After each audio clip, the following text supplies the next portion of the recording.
কোটা সংস্কার আন্দোলন ঘিরে টানা ৪ দিনের সংঘাত সংঘর্ষে গুলিবিদ্ধ অনেকে এখনও যন্ত্রণায় কাতরাচ্ছেন চট্টগ্রাম মেডিকেল কলেজ হাসপাতালে। এদের মধ্যে ২ জন শ্রমজীবী কিশোর, একজন মাদ্রাসা শিক্ষক।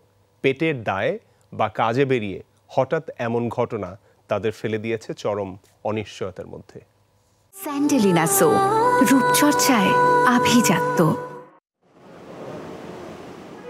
গত ১৬ জুলাই বাসা থেকে দুপুরের খাবার খেয়ে শোলকবহর এলাকায় কর্মস্থল গাড়ির গ্যারেজে যাচ্ছিলেন ১৭ বছর বয়সী আকাশ।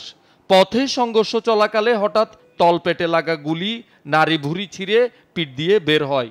এরপর থেকে কাতরাচ্ছেন চট্টগ্রাম মেডিকেলে। সামনে দিয়ে গুলি ঢুকে আঁতুড়ি ফুটো হইয়া সাইডে বাইরে গেছে, ওইটা আঁতুড়ি শিলে করা লাগছে এবং কি অপারেশনও করানো লাগছে পুরোটা। আজকে 10 দিন ধরে যাবতে আমাদেরকে এখানে অনেক টাকার খরচা হইতেছে। ১৯ জুলাই সন্ধ্যায় শোলকবহর এলাকার বাসা থেকে বেরিয়ে মসজিদে মাগরিবের নামাজ পড়তে যাওয়ার পথে পিঠে গুলিবিদ্ধ হন দারুত তারবিয়া মাদ্রাসার শিক্ষক মোহাম্মদ ওসমান। 1 সপ্তাহ ধরে হাসপাতালে চিকিৎসাধীন তিনি।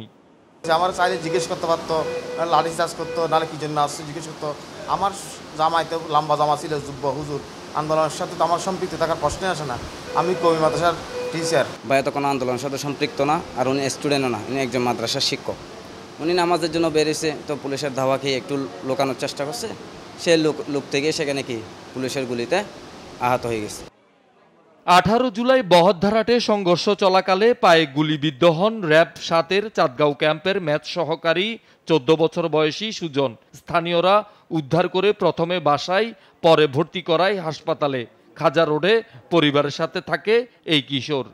র‍্যাব অফিস থেকে পাশে যাচ্ছিলাম, আর তখনই হঠাৎ দেখতেছে সবাই দৌড়তেছে, আমিও দৌড় মারছি।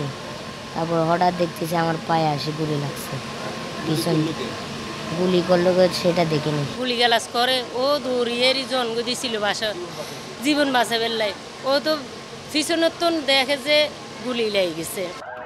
কোটা সংস্কার আন্দোলন ঘিরে টানা ৪ দিনের সংঘাত সংঘর্ষে চট্টগ্রামে মারা যায় ৫ জন। আহত হয়ে মেডিকেলে অন্তত শতাধিক ভর্তি হলেও এখন চিকিৎসাধীন আছে ৮ জন। বেসরকারি হাসপাতালে চিকিৎসা নিয়েছে অনেকে।